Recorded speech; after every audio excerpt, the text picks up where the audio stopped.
Salam jumpa pemirsa, bagaimana kabar Anda? Pemungutan suara telah dilaksanakan pada 9 Desember lalu, serentak dilakukan di seluruh wilayah di Indonesia yang mengikuti proses pilkada. Tetapi proses pemilihan kepala daerah atau pilkada belum usai. Masih ada serangkaian kegiatan yang dilaksanakan oleh KPU dan salah satunya kita masih bersama-sama menunggu bagaimana hasil atau keputusan resmi dari KPU. Pemirsa, hadir kali ini kami akan berbincang. Saya bersama Mas Yoas, beliau adalah pembelajar politik. Kita akan membahas seperti apa proses pasca pilkada. Bersama saya Putra Madani, pemirsa, hanya untuk Anda inilah Bangga Magelang, ruang rembuknya Wong Magelang. Pemirsa, seperti apa yang tadi saya sampaikan, saya bersama Mas Yoas, beliau adalah pembelajar politik. Gimana kabarnya hari ini, Mas Yoas? Sehat, Mbak. Terima kasih. Ini di situasi yang agak-agak gerimis-gerimis mengundang gini ya, mendung-mendung gitu. Suasana hati nggak mendung kan, Mas Yoas? Enggak, Mbak. Tetap cerah ya? Tetap cerah. Mas Yoas, gimana dengan proses pemilihan kepala daerah menurut pandangan Mas Yoas sejauh ini yang sudah dilalui bangsa kita? Ya, salah satunya adalah Kota Magelang melakukan pilkada di tengah pandemi. Ya, kalau mau dilihat dari kacamata formal, ya sah kalau orang mengatakan semua berjalan dengan lancar dan baik-baik saja. Tetapi pilkada itu kan, atau pemilihan suara pada umumnya, itu kan tidak dilihat hanya pada dirinya sendiri, tetapi juga dikaitkan dengan yang lain. Nah, misalnya khusus dalam konteks pilkada 2019 ini, ada konteks yang lebih besar yang tadi sudah disebutkan, namanya pandemi. Dan ini sempat menjadi salah satu sumber kontroversi ketika pilkada ini tetap akan dilaksanakan di tahun 2019, meskipun sebelumnya sudah sempat ada penundaan ya, dengan alasan pandemi. Nah, situasi pandemi sendiri kan juga kita sama-sama ketahui situasinya belum membaik ya.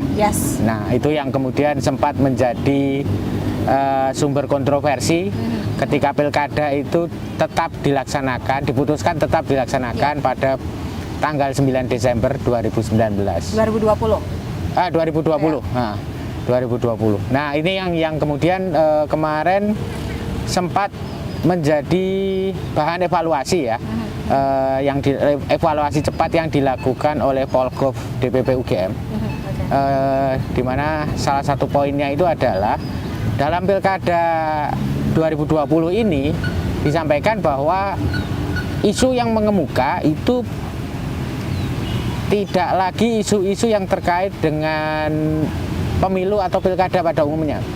Misal ya isu-isu yang kita tahu lah, isu politik uang, isu program visi misi kandidat seperti itu. Ini tertutup oleh isu misal seperti resiko penularan di TPS seperti itu. Nah, ini menjadi kehirauan yang lebih besar di kalangan publik ya. Nah, itu yang sekilas saya tangkap dari evaluasi cepat yang dilakukan oleh Polgov DPP UGM ya. Nah, itu Mbak. Iya. Dan kita memang ketahui ya Mas ya, ini kita nggak tahu ini berjalan sampai kapan. Kita dipaksa untuk beradaptasi dengan keadaan. Semua proses dalam berkehidupan ya, entah pendidikan apapun itu, kita juga mulai dan proses kita belum ada pengalaman apalagi dalam melaksanakan pilkada di tengah pandemi. Dan ini sudah berlalu, kita anggap entah itu lancar atau bagaimana, kita berharap semoga baik-baik aja ya Mas ya. Tidak ada penularan atau tidak ada klaster baru dalam hal itu. Amin, agak senyum-senyum amin ya. Karena itu masih tetap meresahkan. Bahkan kalau isu-isu sebelumnya kan mungkin prosentase juga tidak akan maksimal karena kekhawatiran masyarakat begitu ya. Banyak hal-hal itu. Nah, setelah proses ini selesai begitu, apa yang Mas lihat pasca pilkada? Sudah ada quick count atau hasil cepat yang masyarakat bisa melihatnya secara bebas begitu ya? Bisa diakses bebas, tetapi pengumuman resmi masih belum ada tentu dari KPU. Ini tadi yang awal itu cuma sebagai pengantar ya. sebetulnya untuk yang berikutnya quick count kita sudah tahu hasilnya. Terus kalau nggak salah kemarin ya KPU sudah bikin kemarin rekapitulasi. Rekapitulasi ya. Nah, Tapi begini, siapapun pemenangnya, ya waktu untuk berpesta itu nggak lama. Ya. Bahkan mungkin nggak ada waktu untuk berpesta. Karena pandemi masih berlangsung. Betul. Dampak turutannya itu sedikit banyak sudah mulai kita rasakan. Resesi ekonomi itu juga ya Itu masalah yang itu permasalahan yang apa ya harus segera kita antisipasi. Betul, Dan itu jadi tugas berat bagi mereka yang terpilih pada pilkada tahun ini. ya, dimana tidak hanya sekedar itu tadi ya, tidak sempat berpesta karena ini PR-nya sudah berada di depan mata Di yang depan mata. sudah pasti itu akan menguras segala hal. Dimana kalau Mas lihat secara garis besar, secara general mungkin ya, Indonesia ini kurang lebih kita sudah 10 bulan mungkin ya Mas, hampir 1 tahun loh Hampir kita 1 tahun. pandemi ini. Iya, Maret Itu ya. Iya, dari Maret hingga 2020. sekarang, berarti kurang lebih 10 bulan lah ya, 10 bulan hingga Iya. saat ini. Seperti apa Mas melihatnya? Bagaimana penanganan pemerintah dalam hal ini? Mungkin sedikit ya, melenceng sedikit dari pilkada. Ada satu hal yang saya sebagai pembelajar politik sekaligus secara pribadi terlibat dalam apa ya, penanggulangan penanggulangan dan pencegahan pandemi di level komunitas. Ada sejumlah poin yang saya pikir perlu kita perhatikan bersama-sama ya. Penanganan yang dilakukan oleh pemerintah itu terkesan perubahannya itu terlalu cepat. Di hari ini menetapkan A, hari berikutnya itu bisa berubah seperti itu. Dan kemudian kalau dari sisi keilmuan sendiri kemarin sudah sempat saya sampaikan juga ke teman-teman dan ini akan mulai kita diskusikan. Nampaknya kajian ilmu politik dan pemerintahan itu juga luput memandang salah satu isu paling mendasar, yaitu kepatuhan. Oke. Karena itu kan menjadi salah satu isu besar ya. Mulai dari apa dulu PSBB pertama, terus physical distancing, terus setelah itu di new normal ada apa namanya protokol kesehatan seperti itu. Nah itu kan apapun pilihannya lah, betul. Kalau dulu di awal itu apakah kita akan lockdown atau physical distancing atau PSBB kayak gitu tuh. Apapun pilihannya, apapun regulasinya, itu kan baru akan jalan kalau itu dipatuhi kan. Nah ini permasalahan mendasar seperti itu. Dan cara memandangnya, saya pikir di pemerintah sendiri ada, saya nggak tahu itu sebabnya apa, tetapi begini.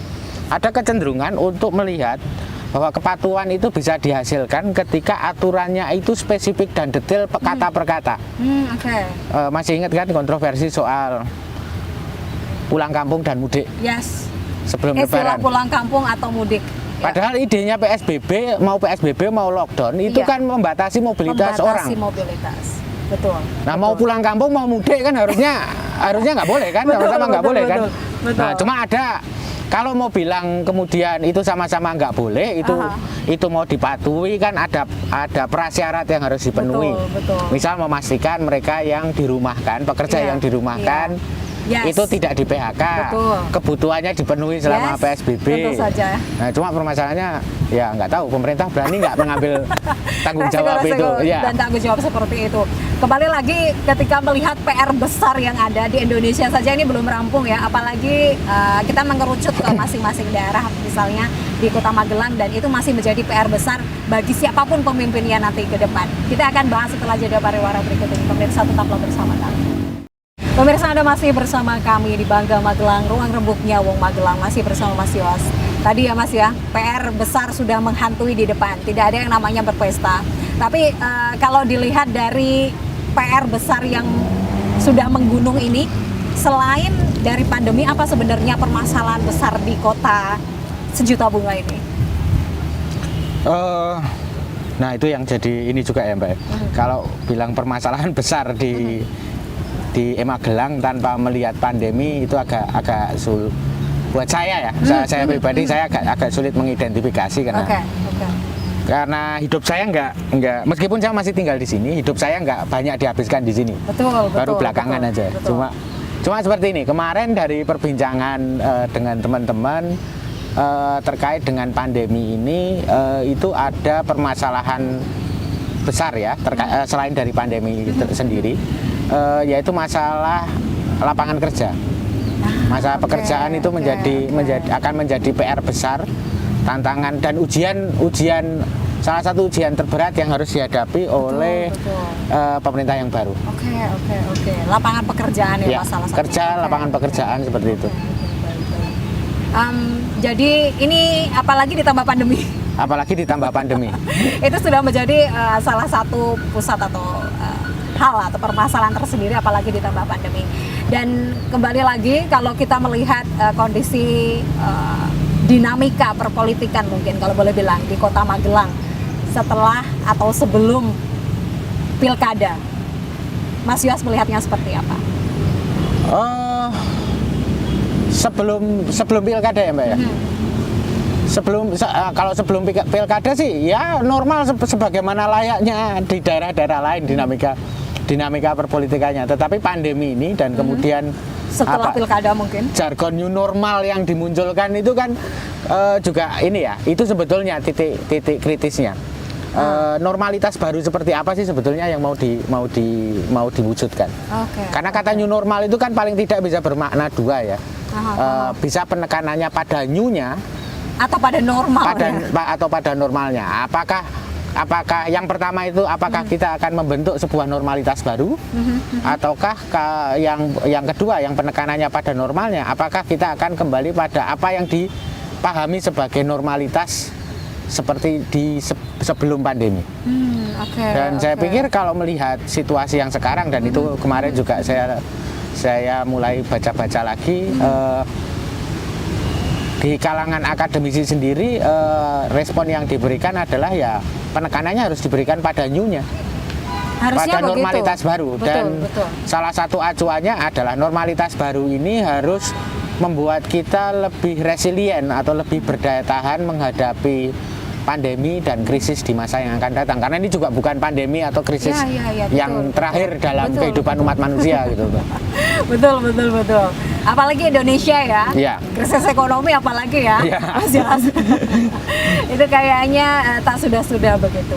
Ketika proses pilkada berjalan di tengah pandemi, kita berharap semua berjalan lancar, tidak ada klaster baru meskipun trennya naik. Iya, Mbak. Trennya naik. Dan kemudian pasca pilkada ada banyak kejutan-kejutan menurut beberapa pengamat begitu menyebutnya kejutan-kejutan dalam politik di Kota Magelang tercinta ini. Ya, kalau kejutan itu saya kaitkan lagi ya dengan situasi pandemi yang sekarang ada, dan juga kemudian dengan memori tentang 10 tahun masa pemerintahan pemerintah daerah yang saat ini. Jadi, tapi saya masih mikir bahwa saya pribadi masih berpendapat bahwa situasi pandemi ini yang kemudian lebih menonjol. Seperti itu. Kalau tadi sempat disinggung selama 10 tahun ini, seperti apa Mas melihatnya? Kalau dari segi pembangunan infrastruktur itu sudah kalau dilihat sekilas ya itu sudah sangat baik. Tetapi masih ada sejumlah PR ya. Tadi itu PR yang paling soal pekerjaan tadi. Pekerjaan itu kan sudah cukup lama ya. Jadi apalagi kemudian ditambah pandemi, banyak yang orang Magelang itu kan banyak yang kemudian merantau keluar. Ketika mereka dirumahkan atau di PHK kan akhirnya juga balik ke sini lagi seperti itu. Nah, sebetulnya kalau kita melihat Magelang itu saya sempat kepikiran Magelang ini kan ya memang betul ini kota dulu sempat ya jadi tagline-nya Magelang ya. Magelang kota jasa seperti itu. Kota apa, Mas? Kota jasa. Kota jasa. Nah, dan memang industri di sini ini kan didominasi oleh selain industri informal juga industri jasa kan. Apalagi tambah sekarang ada universitas baru seperti itu. Terus perbankan dan segala macam. Dan kalau kita melihat kembali ke krisis 98, ya Magelang memang seperti itu. Mau krisis kan Magelang tetap ramai kan. Dan ini padahal kotanya kecil loh. Kalau dari segi wilayah kan juga nggak besar kan. Tapi karena memang kota ini ada di ini ramainya karena posisinya itu mungkin karena posisinya strategis posisinya, Jogja dan juga Semarang. Dan karena juga relatif dalam tanda kutip aman, kemudian ini jadi hub perbankan di regional ya paling nggak di Eks-Karisidenan, Kedu dan segala macam itu. Tapi itu bukannya malah jadi tantangan juga ya bagi Magelang, karena identitas Magelang itu malah melemah karena ada kota-kota besar di samping-sampingnya. Contoh saja Borobudur, banyak orang mengenal itu Borobudur itu ada di DIY. Iya kan? Di DIY. Itu sebenarnya ada tantangan tersendiri di sana ya. Di mana dia dikelilingi oleh kota-kota besar gitu, tetapi memang kondisinya itu menyenangkan ya, kotanya kecil, indah begitu. Tetapi itu hawanya enak seperti itu kan. Dingin ya Mas ya. Tetapi mungkin tantangan tersendiri di sana ya. Ya, dan itu yang memang harus dikapitalisasi ya. Misal ya, Kabupaten Magelang arah Tegarejo itu kan penghasil sayur dan segala macam. Terus mana lagi? Bandungan. Dan kabupaten yang lain misal Temanggung dan segala perdagangan itu kan pasti lewat di Magelang, dan kalau ada aktivitas perdagangan itu kan pasti ada aktivitas jasa yang bisa yang ikut menyertai seperti itu. Nah, apa momen-momen seperti itu yang saya pikir perlu untuk diperhatikan dan kemudian dalam tanda kutip dikapitalisasi untuk menjadi keunggulannya Magelang. Karena dari segi infrastruktur, dari segi jaringan, ya Magelang itu sudah diuntungkan karena itu semua kan relatif berpusat di sini kan. Betul.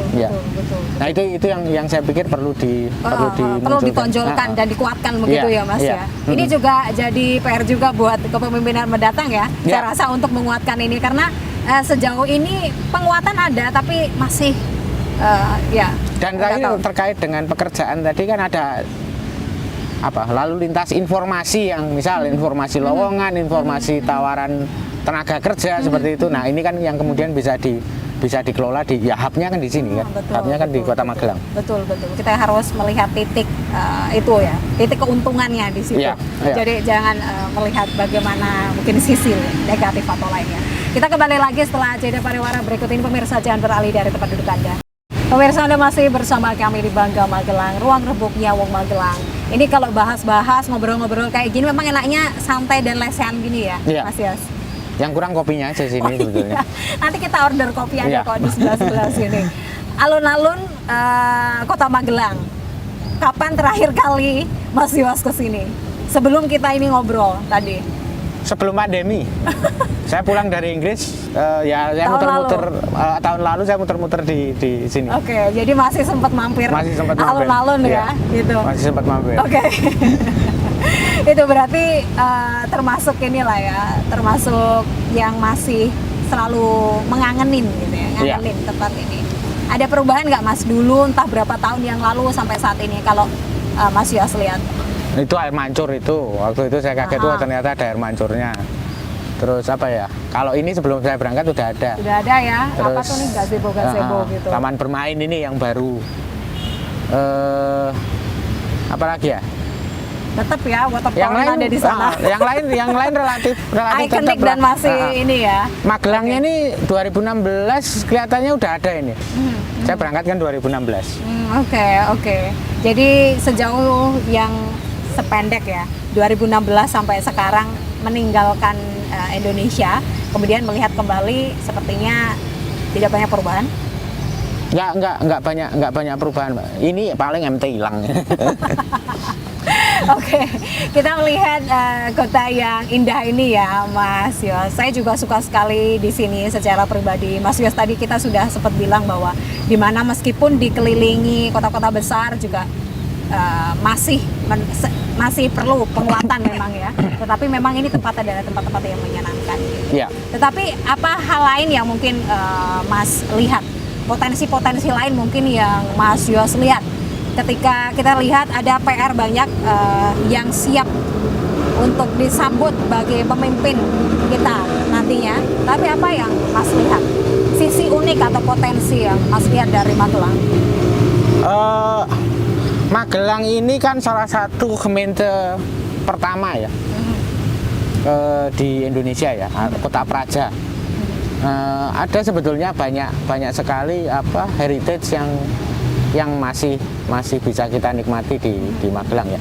Terlepas dari situasi sekarang seperti ini, tetapi masih banyak heritage dan juga dari segi kebudayaan, kebudayaan dalam arti luas ya, nggak cuma kesenian tapi juga misal makanan khas, terus kemudian apa ya selain yang kesenian itu tentu, terus kemudian apa ya, sejarah di sini banyak candi yang banyak sekali kita temui candi, prasasti dan segala macam yang itu bisa dikembangkan lebih jauh ya.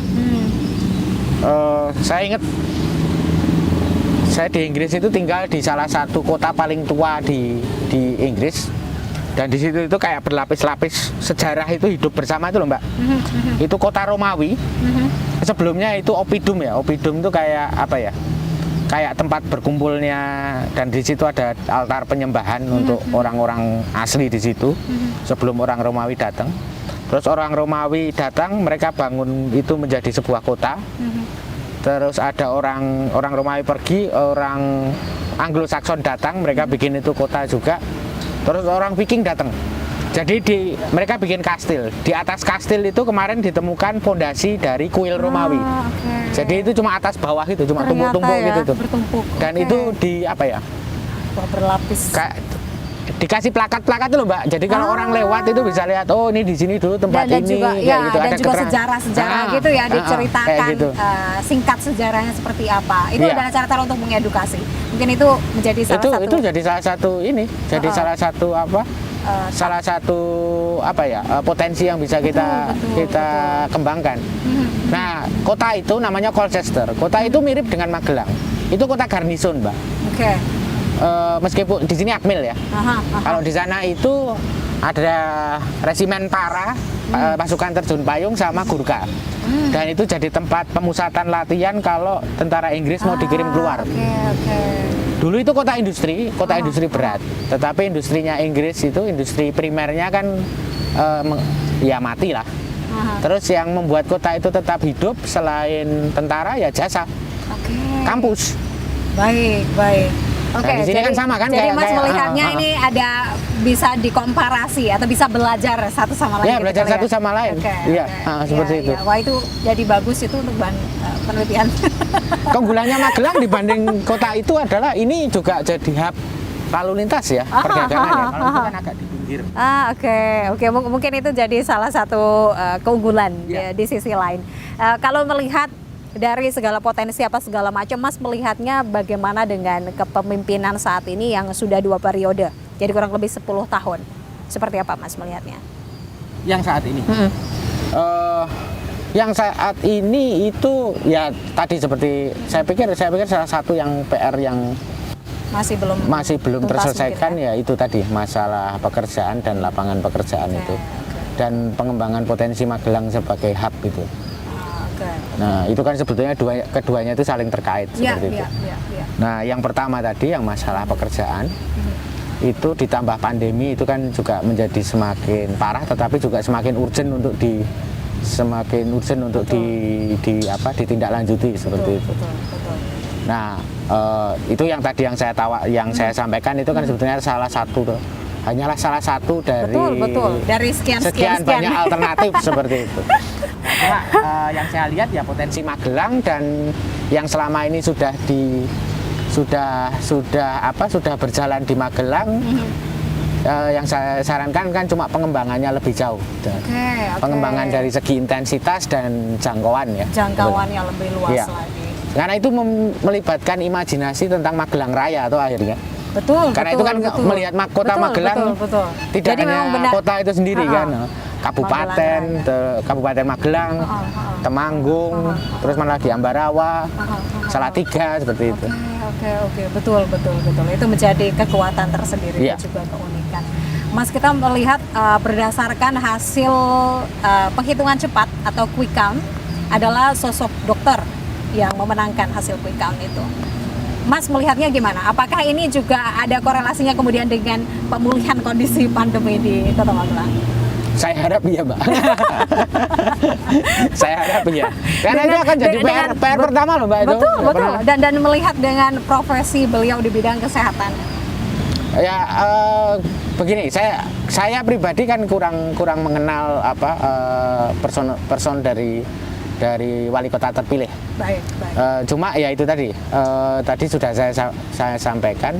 Kira-kira apa yang menjadi permasalahan mendesak pertama yang harus dihadapi? Penanganan pandemi dan penanggulangan dampak Betul. Ikutan dari pandemi Betul. itu kan. Nah, itu saya pikir harapan saya itu bisa diselesaikan dengan baik, Betul. dijawab dengan baik, Betul. karena itu akan menjadi ukuran kinerja dari pemerintah daerah yang terpilih ini. Betul, betul, betul. Terakhir Mas, apa yang ingin disampaikan kepada masyarakat? Mungkin harapan kepada pemimpinan mendatang atau secara general dari Mas Yos sendiri melihat Kota Magelang ini. Silakan. Ya, harapan saya lebih untuk terkait dengan pemerintah mendatang itu adalah bahwa harapan saya bisa segera menanggulangi pandemi di Kota Magelang, termasuk juga dampak ikutannya. Isu tenaga kerja itu menjadi salah satu kehirauan utama saya dan juga sebagian besar orang Magelang yang lain.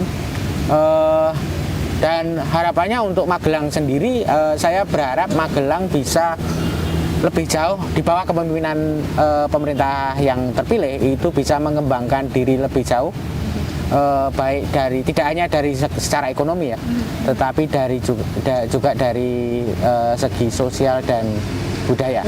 Karena itu memang menjadi semacam ya modal dasarnya Magelang lah yang sudah dimiliki oleh Magelang. Itu Mbak yang saya harapkan. Terima kasih banyak Mas Yos, terima kasih sudah menemani ngobrol-ngobrol di tengah gerimis, di tengah-tengah alun-alun Kota Magelang. Alhamdulillah kita berada di bawah pohon ya, jadi tidak terlalu ini. Semoga nanti kita bisa ngobrol-ngobrol lagi. Terima kasih Mas Yos, sehat-sehat selalu. Itu dia obrolan menarik bersama Mas Yos. Pemirsa, harapan baik tentu saja kita bersama inginkan. Jadi bukan hanya janji-janji dalam kampanye, tetapi juga realita atau bukti nyata yang kita butuhkan. Saya Putri Rahmadani, sampai jumpa.